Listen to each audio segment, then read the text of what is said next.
What's going on, everybody? And in this video, we are going over technicals. Yes, I am breaking up my technical section with essentially my weekly market pulse. That way, you guys can get more of a quicker idea of kind of what I'm talking about when I'm talking technical wise on the market compared to my thesis for the week. So if that sounds interesting to you, go ahead and drop a like, subscribe, as I will be breaking up these videos throughout the week or through the weekend. So that way you guys can have both the analysis and then separated from that, the technicals to correlate with both. It gives you a better view and some shorter videos. So with all that being said, let's go ahead and look at the charts. So what we got here over the past week, if you haven't caught my weekly analysis, check that out. Explain a lot of reasons that we are in a very bad situation as of right now. Now, technical wise, what we're looking at is at least aiming back for this 5160 mark.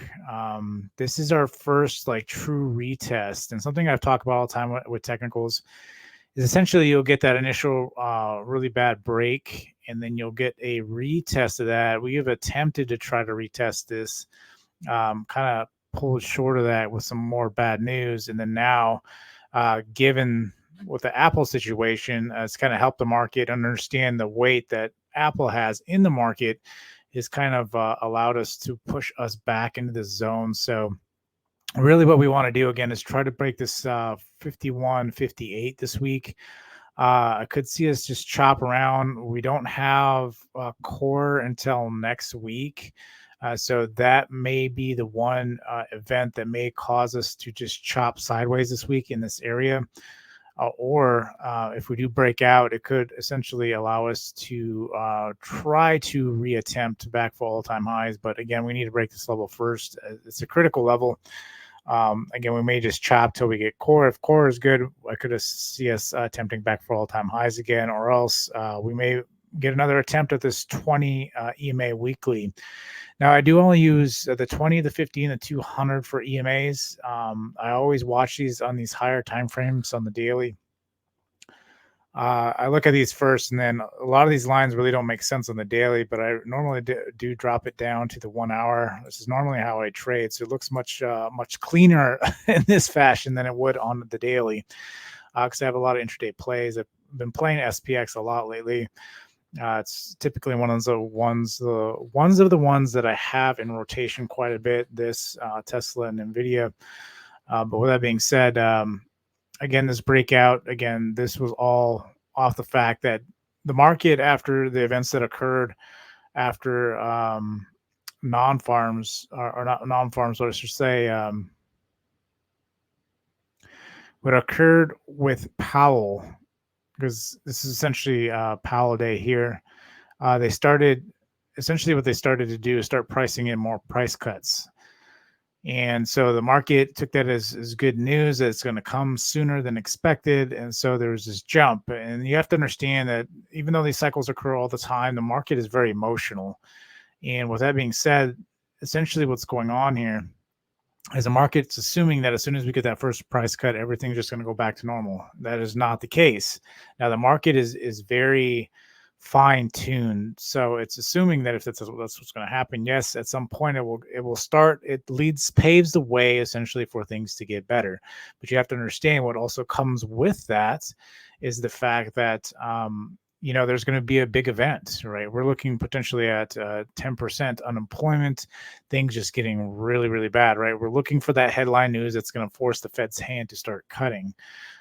So when I talk about the analysis side and when I get into the technical side, a lot of these things align with scheduled events or some other particular situation, right, that may occur, or things that we're aware of that may happen. And it's all kind of based around certain schedules, right? Like they try to control the way the news drops, so when it comes out, it doesn't crater the market. So if you've noticed here, this is 20 weekly here. We've had a nice bounce off of it. These dailies haven't really been, aside from the initial dump off of it, which I have played quite a bit. Like I played this dump off of it. So every time you get the initial break and retest, normally you can get a great dump off of that. And this is a good example of that. So, but this is right during Powell. So the candle's a little bit more over exaggerated here. But when Powell was talking, obviously the market came up and then smacked that 2050 daily. And then as soon as he was essentially came off the mic, it just dumped. I've always pointed this out. This is always a something I do play, especially when you're looking at the dailies and the weeklies. Those supports, the first attempts on those supports always have a bigger move, right? And so those are typically what I do play, especially on the SPX. I do like the way the SPX works. Is if there's no panic in the market, and if you watch my weekly analysis, I was talking about this, like this week we don't have a lot priced in because there's no actual major events other than just earnings, like mid to small business earnings, so which could bring some really big news, but nonetheless all the big industry leaders have pretty much already reported, so the market hasn't really priced in a lot. So if something big drops, moves like this, if this starts selling off again, like this week, if we get up in here, the first attempt we get up in here, it should reject pretty good. So I'm waiting to Monday to see if we can get in here. I want to see what the price action looks like in here, and then we could potentially sell back off. Then obviously your support is roughly around here. You got to be careful with these EMAs too, because the candle can wick in and out of here, but as long as it kind of holds the support, that's also why I like supply and demand better, because it kind of gives you a range. And then when I play these hourlies, it refines that a lot better than on a daily, because a daily you can have these huge zones, and if you have a weak stomach, then you're going to be you're going to scare yourself out of position. So yeah, we'll see what happens here. But as of right now, obviously all this is just nasty chop. This is a lot of confusion. 20 EMA. If we do start selling off, I think it's really going to be highly dependent on the core, which direction we really start selling or going towards. So I think ultimately you have to realize we're getting into May as well. So May is typically sell and go away because a lot of the volume starts dying out. Then you get a lot of essentially the summer volume, so no one really does anything, so the market's kind of quiet. So just keep that in mind. There may just be a lot of just chop that remains in here for a while till we get some data that may drop it into the next range or push it into the next range.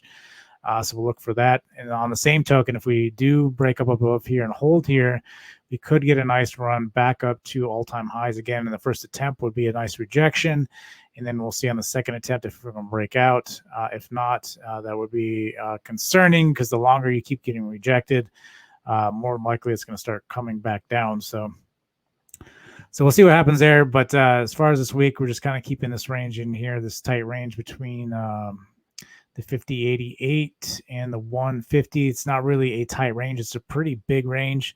The market's been moving a lot, especially on the data. So definitely be watching your news events this week, and we'll see how that goes. Now, as far as Bitcoin is going on, since we've had the halving, the market's just been kind of sideways. People are frustrated. And the same token here, like I just talked about, we had a first break and retest. If Bitcoin can't reclaim the 65, get a daily candle, open up above that and hold above that, that you could get a nice wick down, and we start selling back down to the 45. Again, we don't really have the true bull market for crypto until about 6 months after halving. So we got till the fall before this thing really starts to like get crazy. So just keep that in mind. But as long as it can float around here, Bitcoin should be good. It consolidates for a while, and then it has the big move. So just waiting for that to occur. And again, crypto is not oblivious to what goes on in the real market, right? It's all, the economy affects everything. It doesn't matter what market you're in. So with that being said, if the market starts selling off heavy, I can see this continuing breaking down and going to the 45. We'll see how that goes, and then take it from there. But ultimately right now, again, things are in a very bad state, right? Like people just don't have a lot of money. And even in crypto, there's a lot of people still struggling, right? And so with that being said, technical wise, we'll see what happens here. If we do break out of here, look to see the retest all-time high. First will be a rejection. See if we can break out.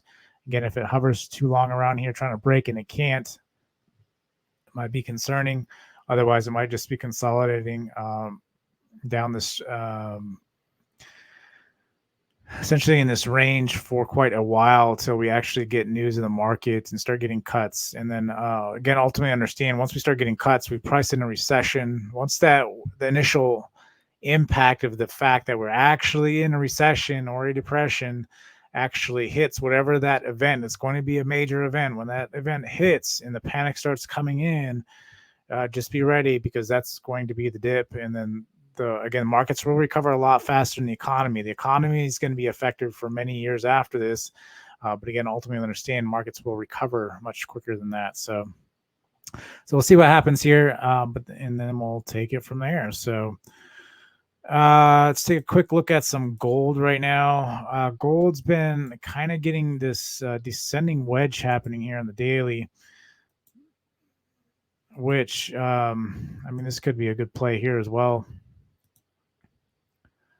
going into this week. So we got a nice descending wedge here into especially after the break, because this has been a long build up. Like we haven't even gotten back down to here to retest it. Like this was a top here at the 187 for the longest time. And the fact that it's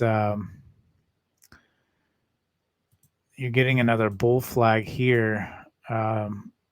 And if you don't know anything about the descending wedge, essentially it'll break out of here. If it breaks to the upside, essentially it make back 75% of that moves. You're looking at least 219 for where this is. Could potentially go even higher. Just depends on how that plays out. But considering the worry and concern right now, gold is, I think, will start picking up. The last thing you don't want is for Bitcoin, gold, oil, and all the different industries to start selling off. Financials, value, tech. That can be really, really concerning.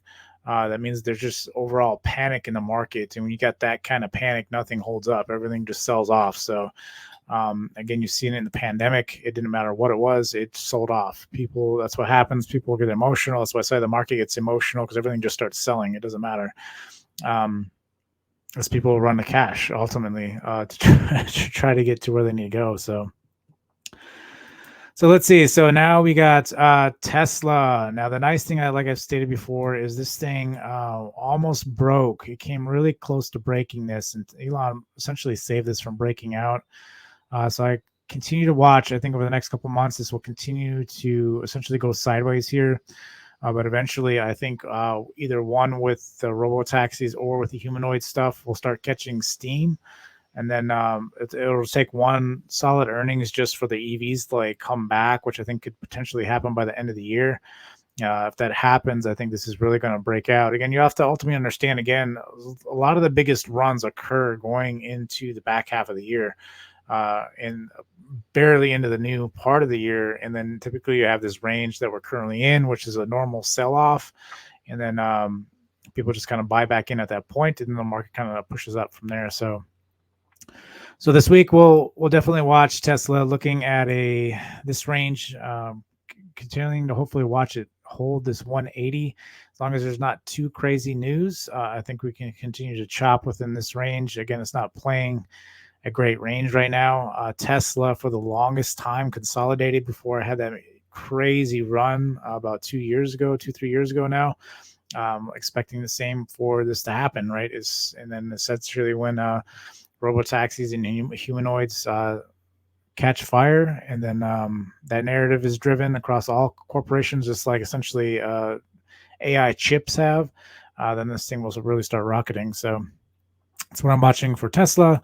Palantir has earnings on Monday. The only thing that's really gaps up is when they have earnings. So expecting this thing to really gap. We'll see if we can break the 27 on earnings. Again, that's Monday evening that comes out. So we'll see if we can at least rock it back up to all-time highs. See if we can break that. Maybe even make all-time highs in general. All-time high was 45. So I mean, it's one big rip if we could potentially get that. It is playing this channel nicely right now. We'll see if this channel will continue to play that way. Again, Palantir is a phenomenal product and actually has a great use case for AI. That's why I keep bringing it up. But again, ultimately, we'll have to see as long as they can remain profitable, which again, their overhead, they don't got anything that's really going to be supply shocks. I don't really see any major issues there. I think this thing can potentially get another big leg up and maybe see 30, if not more. We attempted it once. I'm waiting for it to at least break, potentially watch that 30 mark this week, Monday, and see if that does break. Tuesday morning, we'll see this is and go from there. Let's take a look at NVIDIA. NVIDIA is starting to build a massive flag on the week or on the monthly, even the weekly. Essentially, there's massive demand for it. So even despite this massive sell-off, it bounced on the 20 weekly. You're going to get a nice bounce off the 20 weekly. This is what can be concerning, is that you get that bounce. You get a pretty decent bounce off that, especially off a weekly support. And then we'll see if this thing continues to sell off. I would like to start accumulating some if we can get back below 700. We'll see if that's even possible. Again, you're going to need some heavy news for that to happen. Right now, I expect NVIDIA to do extremely well for the next couple of years. Now you're talking about supply. Again, that's heavily dependent. If they get a bad supply report about something, that could be fearful. Because again, there's so much utopia with this company right now. Like, they can't do wrong, and literally they can't. But the problem is for some reason, if there's a supply issue, this could put this in bad shape. So we're pretty much watching this range here, the 903 here this week. Much like the market, if we can hold above this on the daily, expecting this to retest all-time highs again. Otherwise, if it dumps, kind of really watching this daily here support again. I bounced nicely off of it just the other day. That may be the only thing that's holding it up, and it may roll over and retest this daily. So kind of really watching that there and seeing what's going on. See if it's possible. If it holds again, if it breaks there, then expecting it to run down to the 20 weekly again at the 750, and then potentially it'll bounce initially again on the first bounce. If it's a weak bounce, it typically means it will roll over and break that pretty easily. So we're watching that there. And then let's bring up some Meta. Meta had that pretty much almost filled that gap. So 400 would have probably been a good grab there. Ultimately, I'm not a huge fan of Meta at all, but they do have one of the greatest marketing tools out there with Facebook. Again, the problem was Zuck burning all this money with all the problems going on in the current economic environment. That is concerning. If for some reason it doesn't pick up soon, that could lead to some issues for Meta. So that's why we had that massive sell-off. I really like this thing to sell off even more, but we'll see what happens. Again, you have these massive run-ups, and then they had some really bad news here, like consistently for a long time. Finally got it under 100 and then ripped up like crazy. So again, we'll watch. But we'll see. I like Meta for the next couple of years, but we'll see what happens there. Like I said, current support again here is roughly around the 400. Resistance is here at the 468. So we'll see what happens this week. Apple will be a very interesting one to watch this week, as again, the $100 billion buyback just put this thing into space over the week. So it did start selling off, looking for support here roughly around the 180. If it can hold the 180, the market does well. Expecting this thing to attempt to go back up to 200. So this could be a good play this week if it can hold that 180 mark. So I am looking for that this past week. PayPal earnings was pretty solid for the most part. I do really like I do like the CEO. Like I've mentioned this multiple times. I really like where this could be potentially going once the bull market comes back. I think PayPal will do extremely well. As of right now, it's kind of a hit or miss company just because people are more looking at the industry leaders. The industry leaders really have to start ripping and be consistent for the rest of these to start picking up. So we're waiting to see what this does. I want to see if this can pull back to 158. I'd like to get in at 158 and continue to add if it continues to drop off. So we'll see how that happens. I'm glad it started selling off and didn't completely break this. It wanted to break this, but luckily it started pulling back. It could actually hold here. So if it does hold to 66, we could be going back to 75 this week. So you may want to keep PayPal on watch if it does hold out on the daily. Otherwise, I think this thing is coming back down, at least this 57. This little speed bump here. But aside from that, I think a lot of things are kind of in that middle ground. We're just kind of like, well, we need some news. We don't really have a lot of big news unless we get headline news this week. So we're going to have to watch and see how that plays out. BA, the worst company in the world. I don't know how, again, this company is where it's at, but so we have retested this, something I've talked about. We broke this. We retested it once and dumped. We'll see if we are getting a retest now. If this does remain to hold this 179 this week, we could see a retest back up to the roughly around the 200. Again, first attempt should get rejected. Maybe even retest the 178 and potentially break back up. So that could be another one. A lot of these are setting up nicely because they've sold off heavily, which you want to see before even trying to play. The trend may be going back up as long as it can hold this current zone right here. So we'll see what happens with BA. But we have that one. Then we have, of course, JPM. If I can find JPM, I probably just passed it. There it is. Again, it's lost ground from all-time highs, but it's starting to play this range. We'll see if JPM couldn't hold the 188. If not, this could be considered a higher low, and we could potentially start selling back off to the 169. So again, this week's going to be really important on the direction. We may just chop around here till we get core CPI or headline news. Otherwise, we could get a reattempt to try back up here to the 200. Again, the first attempt should reject, and then the second attempt may only go about halfway, maybe down to 193, and then we could reattempt to try to break it, and then start going back to all-time highs. So again, the next couple of days are going to be important on the direction. Again, there isn't a lot of information, so the only thing all that we really have is core inflation. So if core inflation is what the market will be able to tell this week. If the market just trades sideways all this week, it means that it's pretty much waiting for core inflation. So with all the news that's going on, again, unless there's headline news that drops, it's not scheduled, that could change a lot of things. So with all that being said, this is the technical analysis. Again, I'll be breaking these up between, again, the weekly analysis and then the technical side of everything, and then try to keep these videos shorter.